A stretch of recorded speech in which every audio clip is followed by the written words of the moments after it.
साली पद भारत में हिंदू नारी का है कितना वैभव। साली पद भारत में हिंदू नारी का।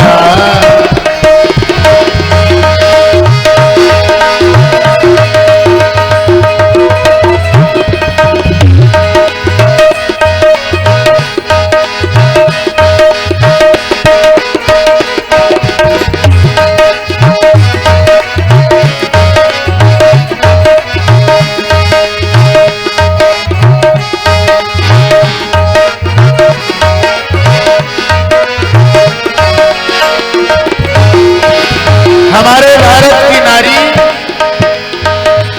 कितना गौरव की बात है। चाहे देश की लड़ाई हो, चाहे घर की लड़ाई हो, सबसे पहले योगदान नारियों का ही है। रण में वन में सुखी में दुख में, रण में वन में सुखी में दुख में, छाया पति की बन जाती है।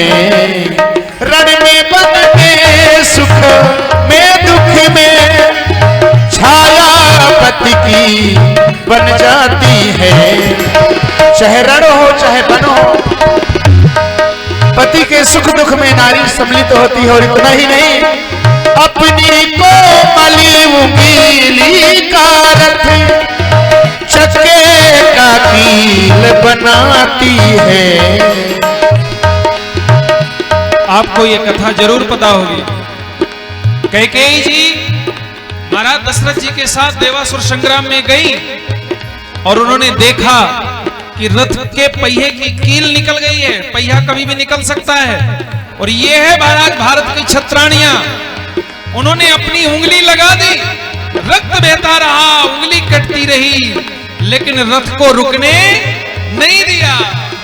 रण में वन में सुखी में दुख में, काया पति की बन जाती है। हो छाया पति की बन जाती है। और अपनी कोमल उंगली का रथ चक्के का कील बनाती है। हमारे देश की नारी रण में भी लड़ती है और स्वागत करते हैं रण में भी, स्वागत करती है रण में भी। बरछी और कटारी का है कितना गौरव। साली पद भारत में हिंदू नारी का है कितना गौरव। इस देश में नारी न होती तो रामकृष्ण जैसे परमहंस, भगवान राम जैसे, भगवान कृष्ण जैसे महापुरुष भगवान इस धरती पर नहीं होते। और इतना ही नहीं, संकल्प कदाचित कर ले तो, संकल्प कदाचित कर ले तो, सूरज भी रुक जाता है। सूरज भी रुक जाता है। आपको पता है ये कथा?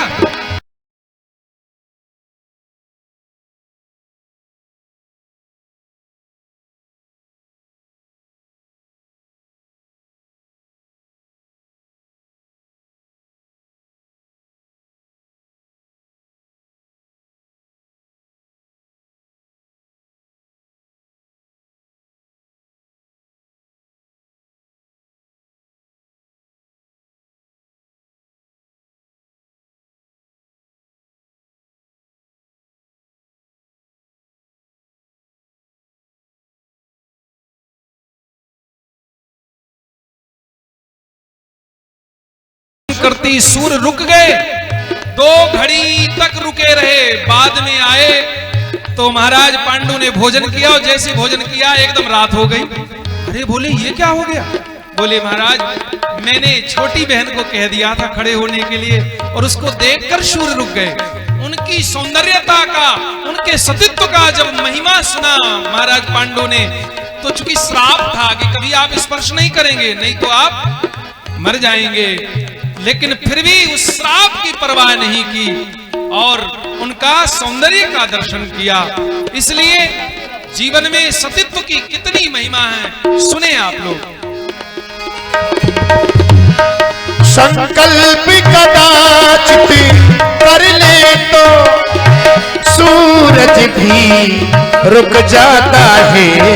और इतना ही नहीं, यदि अपनी टेक पर आ जाए, यदि अपनी टेक पर आ जाए तो ब्रह्मांड भी झुक जाता है। कितना गौरवशाली पद भारत में हिंदू नारी का है। कितना वैभवशाली पद भारत में हिंदू नारी का।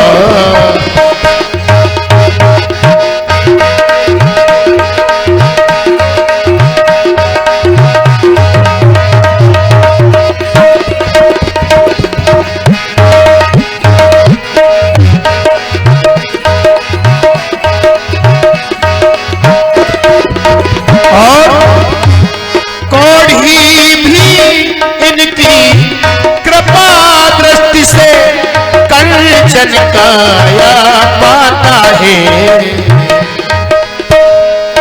कोढ़ी भी इनकी कृपा दृष्टि से कंचन काया पाता है। सती स्त्री चाहे तो महाराज किसी भी प्रकार के रोग को ठीक कर सकती हैं अपने स्पर्श से। इसलिए सतीत्व जीवन में महाराज पूर्णता लाता है। और जग पालक भी बालक बनकर, जग पालक भी बालक बनकर इनकी गोदी में आता है। इतनी महान है हमारे भारत देश की नारियां, इनके तप से भी झुका शीश, इनके तप से भी झुका शीश यमपुर के अधिकारी का है। कितना गौरवशाली पद भारत में हिंदू नारी का है। कितना गौरव। हमारे देश की नारी अपने पति के प्राण लेने के लिए यमराज के पास तक पहुंच जाती। इसी पुराण की कथा है ये, अभी आगे हम लोग कहेंगे। सावित्री महाराज अपने पति के प्राणों के लिए यमराज के पीछे लग गई और बाद में प्राण लेके ही वापस आई। ऐसा पतिव्रत धर्म तो हम लोग कथा में फिर सुनेंगे आगे। इसलिए इनके तप से भी झुका शीश यमपुर के अधिकारी का है। कितना गौरवशाली पद भारत में हिंदू नारी का। इसलिए कहा गया है नारी को प्रथम नाम, बाद में नारायण को। क्या बात है सुमन जी। और नारी में नारायण की बात जानी जाती है। जय हो। नारी से ध्रुव और प्रहलाद विभीषण हुए और नारी से उपजत और नारी में समाते हैं। नारी न होती तो जय हो। योग जोग देता कौन। नारी की सुंदर चरित्र सबको सुहाते और नारी ही जाति पाती, नारी ही कलामात और नारी के छूटत यह देह छूट जाती है। कितना गौरवशाली पद भारत में हिंदू नारी का है। कितना वैभवशाली पद भारत में हिंदू नारी का, भारत में हिंदू नारी का। इसलिए हम लोग जीवन में अपने इतिहास से शिक्षा लें। ये इसी भारत की बेटियां थीं, इसी भारत की देवियां थीं। हमको ऐसा ही बनना है और अपने सनातन संस्कृति के गौरव को पुनः स्थापित करना है विश्व पटल पर। इसलिए मेरी माताओं, निश्चित रूप से हम आप इन कथाओं से शिक्षा लें, स्वीकार करें निज जीवन में भगवान की भक्ति को, भगवान के प्रेम को। बड़ी सुंदर शिक्षा दी महाराज। 4 प्रकार की पतिव्रताओं का यहाँ पर वर्णन किया गया है। गोस्वामी जी ने इसे अर्धालियों में लिखा है। जब अनुसुईया जी ने भगवती सीता जी को उपदेश दिया, उत्तमा मध्यमा चैव निकृष्ट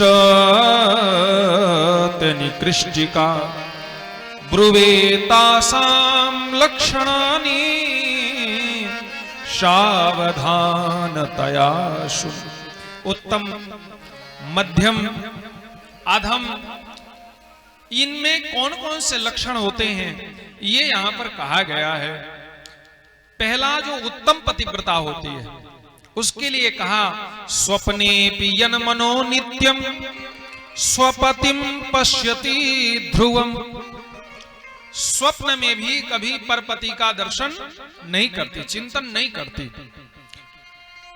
उत्तम के असबस मन माही सपने हो आन पुरुष जगना, ये उत्तम पतिव्रता है। जैसे अनुसुईया आदि। आपको मैंने राम कथा में भी ये बात बताई थी कि राम जी और जानकी जी दोनों ही वनवास क्यों आए, उसका एक मूल कारण था। वो ठीक है कि पत्नी पति का अनुगमन करती हैं, सुख में दुख में हर तरह से साथ निभाती हैं, लेकिन राम जी अकेले भी आ सकते थे, कोई बहुत बड़ी अवधि नहीं थी। जानकी जी इसलिए आई क्योंकि राम जी का केवल उद्देश्य रावण को मारना नहीं था, संतों का उद्धार करना था, संतों को दर्शन देना था।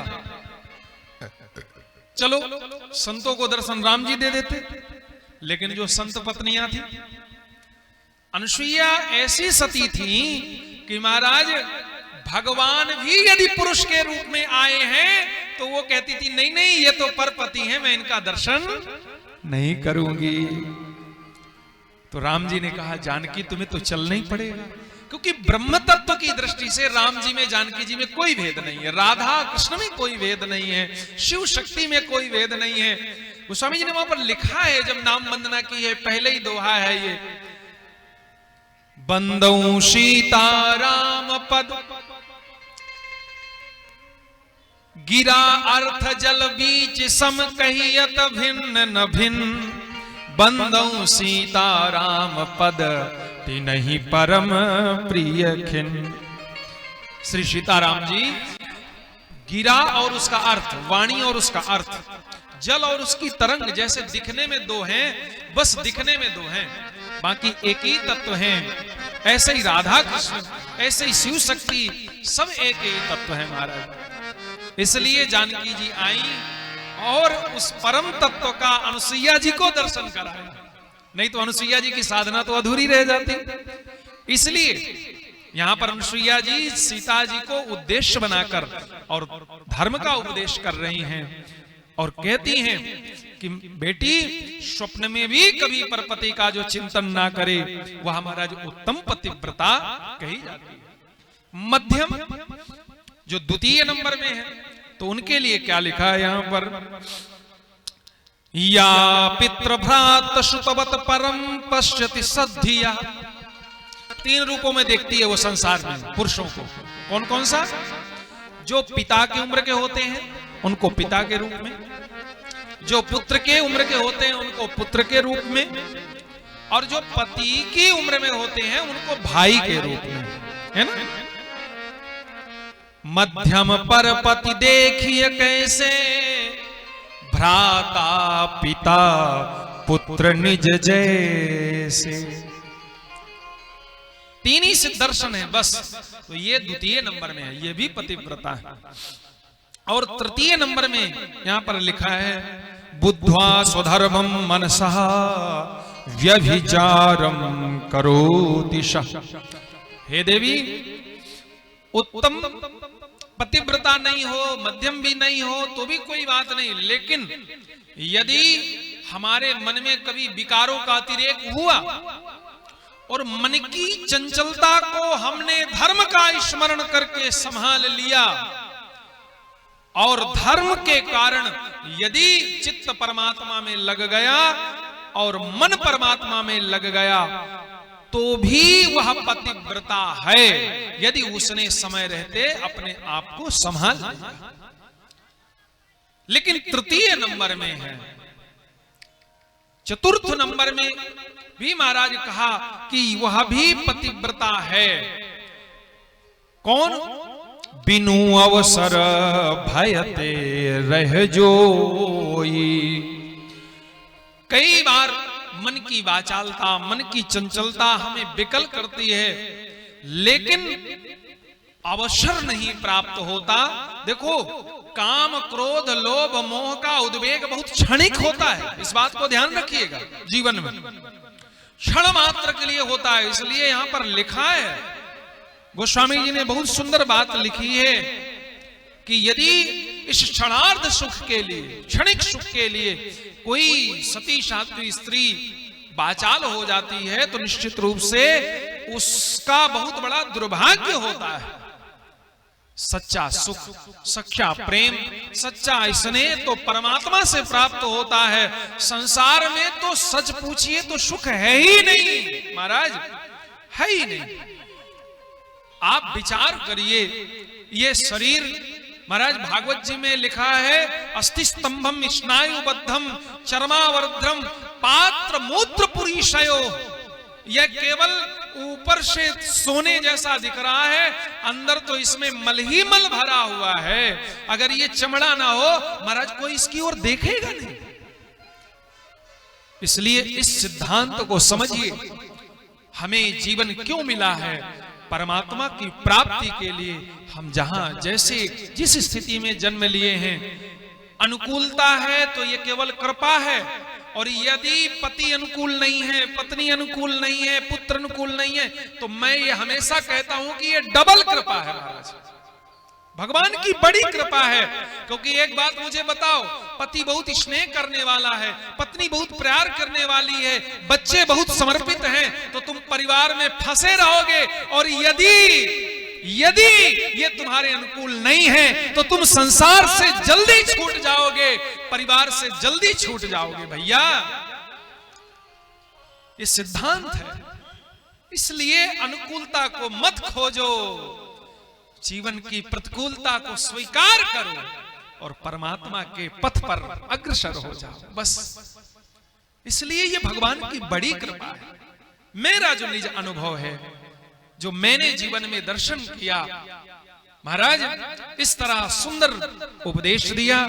बहुत सारा मैना ने और हिमांचल राज ने भगवान शिव को बड़े सुंदर सुंदर उपहार भेंट किए। महाराज कई जगह वर्णन आता है, बेटी को धन के साथ ही विदा करना चाहिए। यह हमारे सनातन संस्कृति का संस्कार है। लेकिन एक सिद्धांत यहां पर मैं दूंगा, ये माता पिता की सामर्थ्य जितनी हो उतना ही बेटी के लिए वो करें। लेकिन आजकल जो धन के लोभ में ये बड़ी बड़ी लिस्ट बेटी के यहां पहुंचा दी जाती है, ये बहुत गलत है। इसका बिल्कुल विरोध करिए। और विरोध कैसे होगा? असल में है क्या कि जब हम बेटी का विवाह करने जाते हैं तो हम तो चाहते हैं कि नहीं नहीं दहेज विरोधी नियम लागू हो, ये बिल्कुल ना हो। लेकिन जब बेटे का विवाह करते हैं तो हम ही दहेज के लोभी बन जाते हैं। ये दोहरा चरित्र होता है। बेटी हमारी कहीं विदा होकर के जाए तो हम चाहते हैं कि बेटी के बस में पति रहे, जितना कमाए सब हमारी बेटी को दे। लेकिन जो बहू आ जाए वो भी तो किसी की बेटी है, तब हम चाहते हैं कि नहीं नहीं ये तो पल्लू से ही बंधा रहता है, ये तो उसी की सुनता है, हमारी ओर तो देखता नहीं, हमारी तो अब सुनता ही नहीं, हम तो इसके कोई नहीं है। भाई जैसे आप अपनी बेटी के लिए चाहती हैं कि जो दामाद हो हमारा वो बहुत समर्पित हो, बहुत प्यार करे, ऐसे वो भी किसी की बेटी है जो बहू बनकर आई है। ऐसा उसकी मैया ने भी सोचा है कि जो मेरा जमाई हो, मेरा दामाद हो, वो मेरी बेटी के अनुकूल हो। और मेरी बेटियां महाराज जब विवाह करके जाएं और बहू बन के जाएं तो जैसे अपने भाभी से वो आशा रखती हैं, आकांक्षा रखती हैं। मैं बहुतों को देखता हूं, भले ही अपने मायके में ससुराल में सास ससुर से झगड़ा करे, लेकिन जब मायके आएंगी तो अपनी भाभी को क्या शिक्षा देंगी? भाभी देखो हमारी मैया को कष्ट मत दिया करो, हमारे पिताजी का ध्यान रखा करो। अरे देवियों, यदि तुम अपने ससुराल में अच्छे से सास ससुर का ध्यान रखोगी तो महाराज तुम्हारी भाभी भी यहाँ अच्छे से ध्यान रखेगी, क्योंकि जैसे तुम्हारी भाभी हो वैसे तुम भी किसी की भाभी हो। तुम्हारे भी तो नंदे हैं, वो भी तो यही चाहती हैं। तो हमारा क्या है, दोहरा चरित्र है। तो हम सास ससुर ना बने, हम माता पिता बने, बहू बहू ना रहे, बेटी रहे। ऐसे सिद्धांतों के अनुसार महाराज जीवन को जीना चाहिए। बहुत एकता पूर्ण प्रेम पूर्ण जीवन को प्रेम पूर्वक निर्वहन करना चाहिए। अब देखो मैया पार्वती जी के जीवन में तो महाराज बहुत ही अद्भुत है, क्योंकि मैया के जीवन में तो भगवान शिव ही शिव हैं, बस और कोई नहीं है। मैया के यहाँ, भोले बाबा के यहाँ कोई लड़ाई झगड़ा नहीं है। इसीलिए क्यों भाई है, पार्वती जी के सास, पार्वती जी के ससुर, पार्वती जी के देवर, पार्वती जी की देवरानी, पार्वती जी की जेठानी। मुझे कई बार लगता है कि महाराज इसीलिए हमारी समस्त बेटियां पार्वती जी की आराधना करती हैं कि बस भोले भाले मिल जाएं, जिनके बाप न मैया, ऐसे मिल जाएं सैया, तो महाराज झंझट ही खत्म हो जाए सब। लेकिन भैया वो तो भोले बाबा हैं, है ना, अनादि देवता हैं। हम तो इस सृष्टि के क्रम में हैं, कोई ना कोई हमारा जन्मदाता है। इसलिए भोले बाबा सबको मिले, भोले भाले मिले सब लोग, है ना। लेकिन अब इतना भी भोले भाले मत ढूंढो कि कोई ना हो आगे पीछे। और जिसके होते भी हैं तो वो अपने स्वामी जी को लेके और सीधे निकल लेती हैं, जहां जॉब कर रहे हैं वहीं रहेंगे। अरे भाई ऐसा मत करो, सबको प्रेम से रखो, सबसे प्रेम से रहो, खूब महाराज दान दक्षिणा दी। इसलिए दोहरा चरित्र मत जिए, प्रेम पूर्वक। आपको पता है ये दहेज से महाराज कितनी बड़ी अव्यवस्था हो रही है, आप विश्वास नहीं करेंगे। जब कोई गरीब निर्धन परिवार होता है ना, और बेटी जैसे जैसे बड़ी होती है महाराज, माता पिता हमारा सूख जाते हैं। रात दिन चिंता रहती है कैसे बेटी का विवाह होगा। और बेटी जैसे ही कुमार अवस्था से युवा अवस्था को प्राप्त करती है, 15-16 वर्ष के बाद ही पिता चिंतित हो जाता है, बेटी के लिए वर खोजने लगता है। बेटी उस सब कुछ महसूस करती है, सब कुछ देखती है। पिता जब कहीं वर खोजने के लिए जाता है, उससे धन की मांग की जाती है और थक हार करके घर में आता है, और बेटी अपने पिता को इस हाल में देखती है तो बेटी रोती है एकांत में बैठकर, और केवल परमात्मा से एक ही निवेदन करती है कि प्रभु या तो तुम्हें मुझे बेटी नहीं बनाना चाहिए, और यदि बेटी बनाया था तो ऐसे घर में जन्म देना चाहिए जहां बहुत धन होता। कितनी बेटियां इस दहेज के कारण महाराज मारी गई, जलाई गई। इसलिए इस समस्या को समाप्त कर दीजिए, इस व्यवस्था को समाप्त कर दीजिए। पिता के पास जो होता है, माँ के पास जो होता है, वो महाराज खूब समर्पित करते हैं माता पिता। कोई माता पिता ऐसा नहीं जो अपनी बेटी को सामर्थ्य से अधिक ना दे। इसलिए आज हिमालय ने, मैना ने खूब दिया महाराज। अब देखो जब विवाह होके आती है बहू तो और कुछ ना हो, एक तो इच्छा जरूर होती है, क्या, एक सुंदर सा घर हो जिसमें मैं अपना गृहस्थ जीवन आराम से व्यतीत कर सकूं। अब भोले बाबा कहां रहते थे? नीले गगन के तले। कुछ भी नहीं है महाराज, माता ने कहा प्रभु ज्यादा कुछ इच्छा नहीं है, एक घर बना लो, है ना, ज्यादा बड़ा मत बनाओ, 2 BHK बस इतने से चल जाएगा, एक अपने निज जीवन के लिए और एक कोई आ जाए, मान लो अब आप रिश्तेदार भी तो हो गए, ससुराल वाले आ जाए तो कहां रखेंगे। कहा ठीक है देवी चलो प्रयास करता हूं। वैसे एक बात बताऊं, हमारे भाग्य में है नहीं, अब भोले बाबा से ज्यादा थोड़ी कोई जानता है। बोले नहीं नहीं आप प्रयास तो करो, अरे भाग्य के भरोसे कब तक बैठे रहोगे। तो भोले बाबा ने कहा शिल्पकार को, अब देव शिल्पी विश्वकर्मा महाराज चिंतन किया और तैयार हो गया कैलाश धाम। दिव्य लोग, बैकुंठ से भी सुंदर, स्वर्ग से भी सुंदर, साकेत से भी सुंदर ऐसा कैलाश धाम तैयार हुआ कि महाराज त्रैलोक्य में ऐसा अद्भुत धाम नहीं था। माता भगवती तो बड़ी प्रसन्न हो गई, प्रभु आपने तो बड़ी सुंदर कृपा की। भोले बाबा ने कहा देखो देवी ज्यादा प्रसन्न मत हो, क्योंकि मुझे अभी भी नहीं लग रहा कि ये हमारा है। बोले नहीं नहीं अब तो बन गया, अब तो रजिस्ट्री हो गई ना आपके नाम, अब तो पक्का हो गया।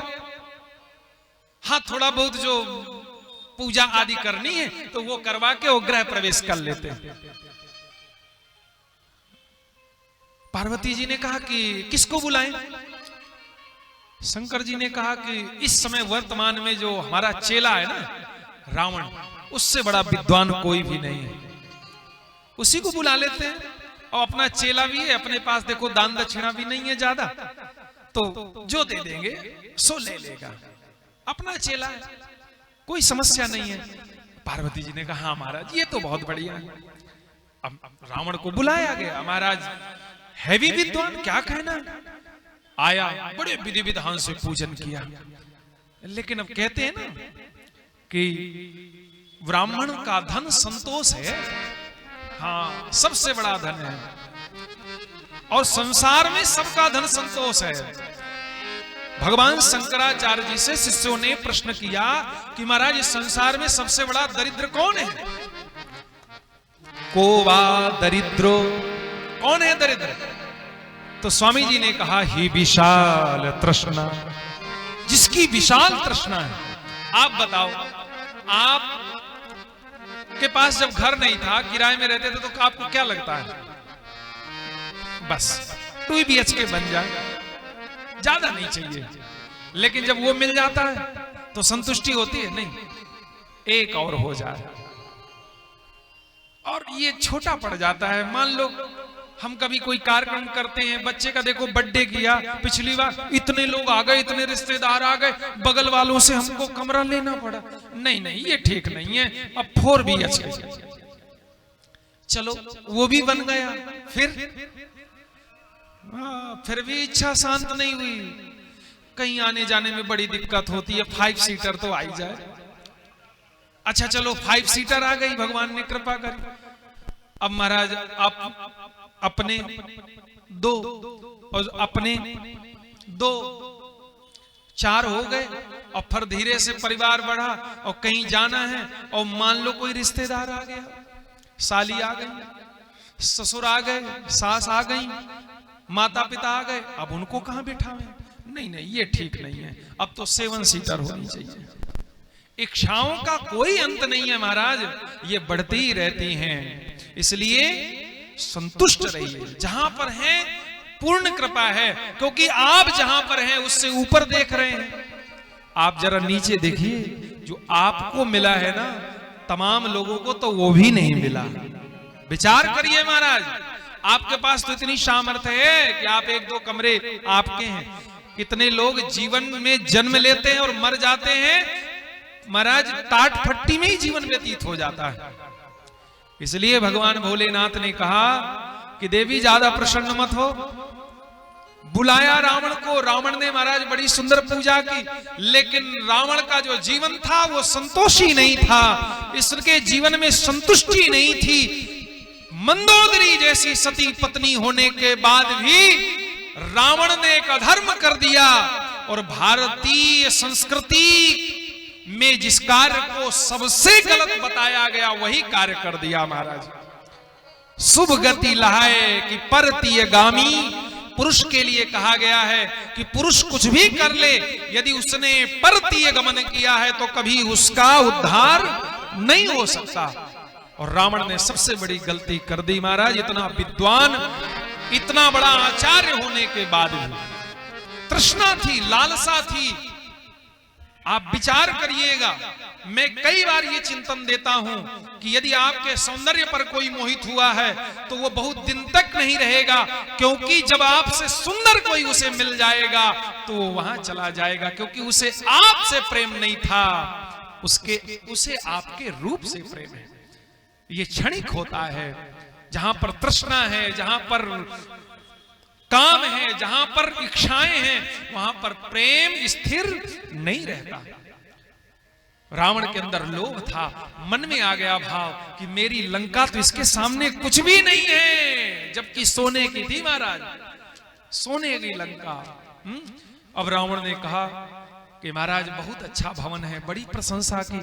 शंकर जी ने कहा क्या चाहते हो बताओ, तुमने बड़ी प्रशंसा की है, कुछ दान दक्षिणा ले लो। बोले महाराज अगर देना है तो यही दे दो। भगवान तो नाराज हो गए, बोले अभी अभी ब्याह होके आया है और हमने अभी अभी अपने लिए बनाया है, और ये बात तो ठीक नहीं है भाई। अच्छा गलत भी है। अच्छा बताओ आप, मान लो किसी के विवाह में हम जाएं, किसी के गृह प्रवेश में जाएं, किसी के बर्थडे में जाएं, हम लोग ब्राह्मण लोग जाते हैं, सब लोग बुलाते हैं। अब किसी के गृह प्रवेश में जाएं और पता चला कि गृह प्रवेश में दक्षिणा में जो है घर ही मांग ले। किसी की फैक्ट्री में जाएं और उसके उद्घाटन में फैक्ट्री मान ले। मान लो सिंगला जी ने एक शोरूम और बनाया और कहा कि आओ महाराज उद्घाटन में, और हम पहुंचे और सिंगला जी से कहें चलो अब दक्षिणा में ये शोरूम हम ही को दो, तो ये तो महाराज अतिरेक है। ब्राह्मण को तो प्रसन्न होना चाहिए और खूब आशीर्वाद देना चाहिए, खूब उत्तरोत्तर बढ़े, वृद्धि करे हमारा जजमान। आज एक शोरूम है, कल 2 हो जाए, परसों 4 हो जाए और बार बार हम आवे, और जो श्रद्धा से मिल जाए वही लेकर चले जावे। ये है महाराज।